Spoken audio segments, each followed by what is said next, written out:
Hai, jadi kenapa sih harus ada karya ilmiah? Assalamualaikum warahmatullahi wabarakatuh. Halo, berjumpa lagi dengan saya, Nuril Wijayanti dengan NIM 2220715 dari Prodi Tadris Bahasa Indonesia semester 6 kelas A.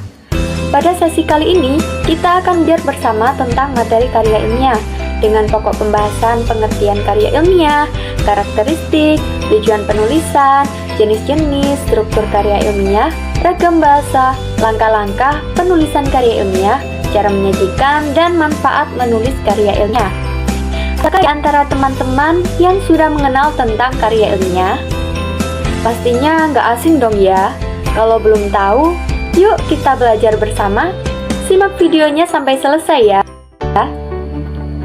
Sebelum kita membahas materi karya ilmiah, kita perlu mengetahui capaian pembelajaran dan tujuan pembelajaran dari mempelajari karya ilmiah.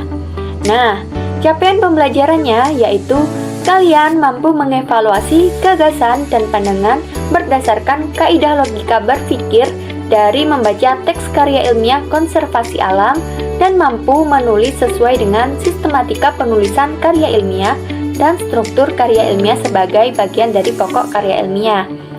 Kalian mampu mengenal ragam bahasa karya ilmiah, ejaan, tanda baca, dan koherensi antar kalimat dan paragraf, serta mampu menulis karya ilmiah dengan memperhatikan kaidah penulisan karya ilmiah.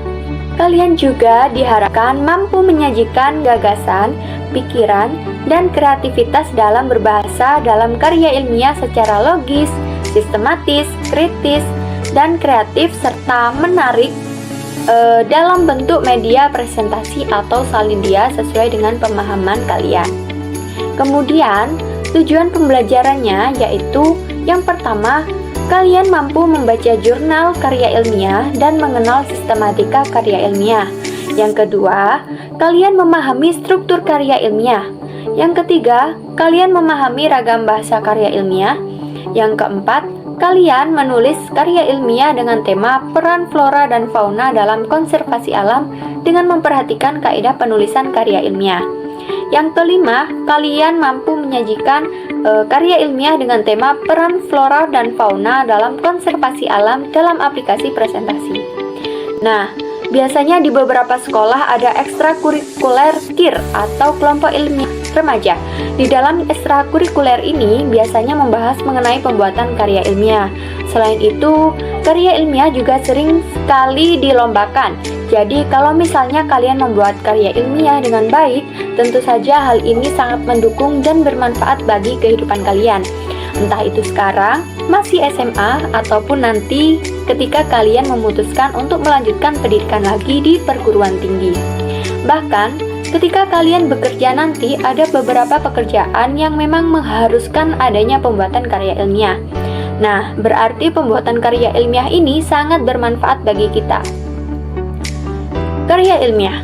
Berdasarkan Kamus Besar Bahasa Indonesia atau KBBI, karya ilmiah adalah karya tulis yang dibuat dengan prinsip-prinsip ilmiah, berdasarkan data dan fakta, berdasarkan hasil observasi eksperimen, kajian pustaka. Menurut Laba dan Rianti menyebutkan bahwa karangan ilmiah merupakan suatu karangan atau tulisan yang diperoleh sesuai dengan sifat keilmuannya dan didasari oleh hasil pengamatan, peninjauan, penelitian dalam bidang tertentu. Jadi, dapat disimpulkan bahwa karya ilmiah adalah suatu tulisan yang disusun berdasarkan prinsip ilmiah, menggunakan data dan fakta yang diperoleh melalui observasi, eksperimen, penelitian, atau kajian pustaka. Karya ilmiah harus mengikuti metode dan sistematika serta memiliki isi yang dapat dipertanggungjawabkan kebenarannya. Nah, yang kedua ada karakteristik karya ilmiah. Yang pertama, logis. Artinya, karya ilmiah dapat diterima oleh akal pikiran dan dapat dibuktikan kebenarannya. Yang kedua, objektif. Artinya, karya tulis sesuai dengan fakta, dijelaskan dengan keadaan yang sebenarnya dan tidak dipengaruhi oleh subjektivitas pribadi. Yang ketiga, sistematis. Artinya disajikan secara teratur sesuai dengan aturan penulisan. Yang keempat, jelas. Artinya berbahasa lugas. efektif dan tidak menimbulkan penafsiran ganda. Kemudian ada tujuan penulisan. Tujuan penulisan karya ilmiah yang paling utama adalah untuk melatih peneliti berpikir kritis, komprehensif, dan mampu mengembangkan ilmu pengetahuan baru. Beberapa tujuan lain dari penulisan karya ilmiah sebagai berikut. Yang pertama, karya ilmiah bisa menjadi wahana untuk melatih ide. Yang kedua, menjadi wahana transformasi pengetahuan antara instansi dan masyarakat.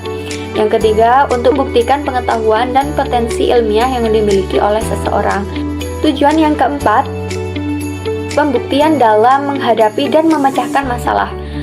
Kemudian yang kelima, melatih keterampilan dasar dalam melakukan penelitian. Selanjutnya ada jenis-jenis karya ilmiah. Dilihat dari bentuk penyajiannya, karya ilmiah dibagi menjadi 3 jenis, yaitu formal, semi-formal, sama populer. Karya ilmiah formal itu contohnya seperti skripsi, tesis, atau disertasi. Formatnya lebih lengkap nih dari kata pengantar, abstrak, pendahuluan, pembahasan, kesimpulan, sampai ke riwayat hidup. Lengkap banget kan? Tapi yang ini kalian tidak kesini dulu. Ya, karena skripsinya masih jauh, kurang lebih masih 4 tahun deh. Selanjutnya, jenis karya ilmiah yang kedua itu karya ilmiah bentuk semi formal. Bentuk ini yang paling mungkin akan kalian kerjakan di sekolah.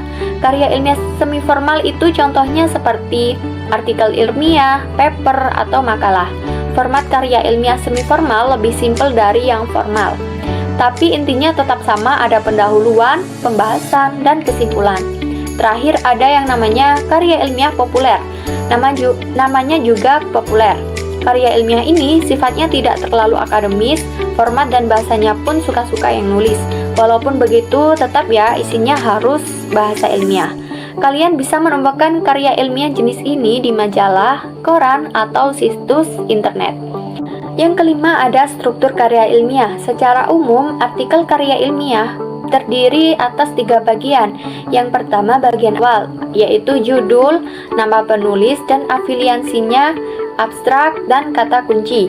Yang kedua bagian isi, ada pendahuluan, metode penelitian, analisis data, hasil, dan pembahasan. Bagian akhir ada simpulan dan saran, ada daftar pustaka, dan lampiran jika ada. Yang keenam, ragam bahasa. Yang pertama, objektif. Karya ilmiah disusun berdasarkan fakta, data, dan hasil penelitian yang nyata, bukan berdasarkan opini atau perasaan pribadi penulis. Yang kedua, artinya karya ilmiah harus dapat direproduksi atau diulang oleh orang lain dengan hasil yang sama selama prosedur dan metode yang sama diterapkan. Yang ketiga ada bermakna denotatif. Karya ilmiah menggunakan bahasa denotatif, yaitu bahasa lugas, jelas, dan tidak memiliki makna ganda atau kiasan. Yang ketujuh ada langkah-langkah menulis karya ilmiah. Langkah-langkah untuk menulis karya ilmiah sebagai berikut, yaitu yang pertama, menentukan topik. Sebelum menulis karya ilmiah, penentuan topik perlu dilakukan. Penentuan topik akan menentukan penentuan masalah yang akan diangkat sebagai karya ilmiah. Yang kedua, ada tema. Tema akan mengurutkan permasalahan dan memberikan batasan akan ruang lingkup dari topik yang telah ditentukan. Yang ketiga, menyusun kerangka tulisan. Agar tulisan yang dihasilkan dapat tersusun dengan rapi, urut, atau teratur dan sistematis, perlu dilakukan penyusunan kerangka tulisan. Kerangka tulisan akan membantu penulis untuk fokus pada pengumpulan materi maupun penelusuran sumber-sumber rujukan yang sesuai untuk pengembangan tulisan. Nah, yang keempat itu mengumpulkan materi tulisan. Agar tulisan menjadi berbobot dan sesuai dengan kaidah keilmuan dengan rumusan masalah yang dibahas, sejumlah teori dan data hasil pengamatan yang mendukung sangat diperlukan. Teori tersebut dapat bersumber dari buku, jurnal ilmiah, atau internet. Data pendukung diperoleh dari hasil pengamatan, survei, jurnal ilmiah, dan metode pengumpulan data pendukung lain. Yang kelima, mengembangkan kerangka tulisan menjadi bagian teks yang urut, utuh, dan jelas. Pengembangan kerangka tulisan harus memperhatikan kaidah kebahasaan yang sesuai untuk karya tulis ilmiah. Nah, selanjutnya yaitu menyajikan karya ilmiah. Bagaimana sih caranya menyajikan karya ilmiah yang menarik? Nah, caranya yang pertama yaitu salin dia yang sederhana, menarik, dan mempunyai komposisi warna yang baik. Sebuah salindia adalah sarana komunikasi visual antara pemateri dan pemirsa. Yang kedua, alur paparan yang logis dan sistematis. Yang ketiga, fokus pada satu pesan dalam sebuah salindia. Yang keempat, penyajian setiap halaman salindia cukup ringkas. Pesan di dalam salindia harus dapat dibaca oleh pemirsa yang duduk di bangku paling belakang. Susunan kalimat atau frasa yang ringkas dengan ukuran font yang sesuai. Yang kelima, mengatur jumlah salindia agar durasi paparan tidak melebihi waktu yang disediakan. Durasi untuk penyajian paparan biasanya itu 30 menit. Nah, yang keenam, paparan sesuai kaidah penyajian karya ilmiah atau sistematika dan bahasa baku. Selanjutnya, manfaat menulis karya ilmiah. Nah, yang pertama, karya ilmiah akan melatih kalian untuk menganalisis suatu masalah secara sistematis. Yang kedua, melatih untuk mencari dasar teori dari sumber rujukan yang akurat. Yang ketiga, melatih melakukan observasi dan mengambil data yang berupa fakta. Yang keempat, meningkatkan kemampuan literasi teman-teman. Manfaat yang kelima, meningkatkan salah satu kemampuan bahasa, yaitu berbicara saat berdiskusi dalam kelompok. Yang keenam, mengembangkan kemampuan bekerja sama dan bekerja tepat waktu sesuai jadwal pengamatan atau penelitian topik dari yang akan diteliti. Gimana teman-teman? Sampai di sini sudah paham atau belum nih dengan materi yang kita pelajari? Atau mungkin masih bingung? Pastinya teman-teman sudah paham dong ya, apa itu karya ilmiah, apa saja karakteristik, kemudian tujuan penulisannya, jenis-jenisnya, struktur karya ilmiah, ragam bahasanya, kemudian langkah-langkah penulisan karya ilmiah, cara menyajikan dan manfaat menulis karya ilmiah. Nah, setelah kalian menyimak video ini, tugas kalian adalah membuat kelompok yang berisi 6-7 orang. Kemudian, diskusikan bersama teman satu kelompok kalian dan bacalah karya ilmiah yang berjudul Karakteristik Vegetasi Habitat Orangutan Pongo Pigemus Morio di Hutan Tepi Sungai Menamang, Kalimantan Timur, pada tautan berikut. Setelah selesai membaca, jawablah soal-soal yang diberikan bersama teman kelompok kalian. Demikian pembahasan mengenai karya ilmiah. Saya mohon maaf kalau misalnya banyak sekali kekurangan dan tentu saja saya berharap video pembelajaran dari saya bisa bermanfaat bagi kalian semua. Terima kasih dan sampai jumpa di video pembelajaran selanjutnya. Wassalamualaikum warahmatullahi wabarakatuh.